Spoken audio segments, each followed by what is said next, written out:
Prisonniers aux mains de la justice burkinabé, 4 agents français de la DGSE ont été libérés pour les autorités françaises. Ils étaient otages de la junte.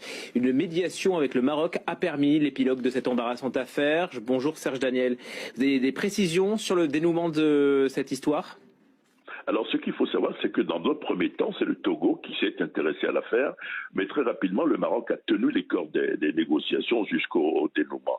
À Ouagadougou, dans la capitale du Burkina Faso, une source proche du dossier explique que le Maroc était en face de deux versions de l'affaire. Alors, les 4 agents de la DGSE ont arrêté au Burkina en décembre 2023, n'avaient pas totalement fait patte blanche avant leur arrivée. Alors, il y avait une autre version à l'époque de l'arrestation. Une source française affirmait de son côté qu'il s'agissait de 4 fonctionnaires détenteurs de passeports diplomatiques et de visas qui étaient au Burkina dans le cadre de leur travail de maintenance informatique. Le Maroc, comme l'indique le communiqué officiel, a préféré parler de gestes humanitaires, demander un geste humanitaire aux autorités militaires de Ouagadougou. Il y a eu plusieurs rencontres entre les deux parties. C'est à la demande de Paris que le Maroc est intervenu. Et finalement, les bonnes relations qu'entretient le Maroc avec le Burkina ces bonnes relations ont permis un dénouement. Maintenant, il y a toujours des détails qu'on n'a pas dans l'immédiat. Le Maroc a joué donc le rôle de médiateur parce qu'il a une position neutre, c'est ça, envers les juntes au Sahel plus globalement ?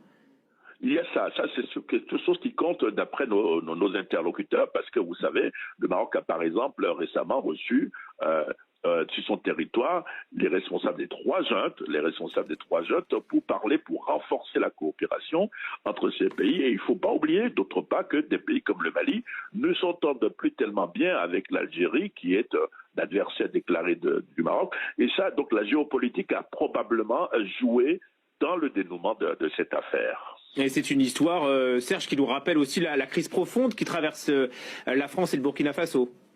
Ah oui, tout à fait, parce que Paris a bien vu que c'était un pays comme le Maroc qui pouvait jouer un rôle important. Le Togo a joué un rôle pareil dans d'autres négociations. Vous savez, il y a eu des dernières libérations attribuées au Togo. Et effectivement, la crise entre le Burkina et la France est au centre de l'affaire, parce que justement, à l'époque, les autorités du Burkina avaient prêté tout de suite les agents français d'espions qui étaient venus déstabiliser justement le Burkina Faso. Merci beaucoup Serge Daniel pour ces précisions.